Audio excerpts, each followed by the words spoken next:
ಕುಡಿದ ಅಮಲ್ನಲ್ಲಿ ಕಾರು ಚಲಾಯಿಸಿ ಒಬ್ಬ ವ್ಯಕ್ತಿಯ ಸಾವಿಗೆ ಕಾರಣರಾದ ಆರೋಪದ ಮೇಲೆ ಪ್ರಭಾವಿ ಮುಖಂಡರ ಮಕ್ಕಳನ್ನ ಪೊಲೀಸರು ಬಂಧಿಸಿದಂತ ಘಟನೆ ಹೊಸೂರು ನಗರದಲ್ಲಿ ನಡೆದಿದೆ. 20 ವರ್ಷದ ಆದಿತ್ಯ, 19 ವರ್ಷದ ರಥಿಕ್ ಕುಮಾರ್ ಹಾಗೂ 19 ವರ್ಷದ ಹರೀಶ್ ಬಂಧಿತ ಆರೋಪಿಗಳು. ಕುಡಿದ ನಶೆಯಲ್ಲಿ 3 ವಿದ್ಯಾರ್ಥಿಗಳು ಮೊದಲು ವಾಹನವೊಂದಕ್ಕೆ ಗುದ್ದಿದ್ದು ಬಳಿಕ ಉದ್ದೇಶಪೂರ್ವಕವಾಗಿ ವ್ಯಕ್ತಿಯೊಬ್ಬರ ಮೇಲೆ ಕಾರು ಹರಿಸಿದ್ದಾರೆ ಎನ್ನಲಾಗಿದೆ. ಹೊಸೂರಿನ ಅಣ್ಣಯ್ಯ ಅರವಿಂದ್ ನಗರದ ನಿವಾಸಿ 54 ವರ್ಷದ ಶಿವಮೂರ್ತಿ ಮೃತ ವ್ಯಕ್ತಿ. ಅಸಿಸ್ಟೆಂಟ್ ಲೇಬರ್ ಇನ್ಸ್ಪೆಕ್ಟರ್ ಆಗಿ ಕಾರ್ಯನಿರ್ವಹಿಸ್ತಾ ಇದ್ರು. ಮನೆ ಮುಂದೆ ನಿಲ್ಲಿಸಿದ ಶಿವಮೂರ್ತಿ ಅವರ ವಾಹನಕ್ಕೆ ಕಾರಿನಲ್ಲಿ ಬಂದ 3 ವಿದ್ಯಾರ್ಥಿಗಳು ಡಿಕ್ಕಿ ಹೊಡೆದಿತ್ತು.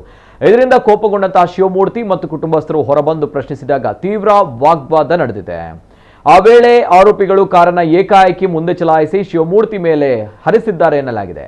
ಗಂಭೀರವಾಗಿ ಗಾಯಗೊಂಡ ಶಿವಮೂರ್ತಿ ಸ್ಥಳದಲ್ಲಿ ಸಾವನ್ನಪ್ಪಿದ್ದಾರೆ. ಘಟನೆಯಲ್ಲಿ ಶಿವಮೂರ್ತಿ ಅವರ ಮಗ, ಸೊಸೆ ಮತ್ತು ಮೊಮ್ಮಗ ಕೂಡ ಗಾಯಗೊಂಡಿದ್ದು ಅವರನ್ನು ಖಾಸಗಿ ಆಸ್ಪತ್ರೆಗೆ ದಾಖಲಿಸಲಾಗಿದೆ. ಈ ಕುರಿತು ಹೊಸೂರು ಪೊಲೀಸರು ಪ್ರಕರಣ ದಾಖಲಿಸಿಕೊಂಡು ತನಿಖೆ ಮುಂದುವರೆಸಿದ್ದಾರೆ.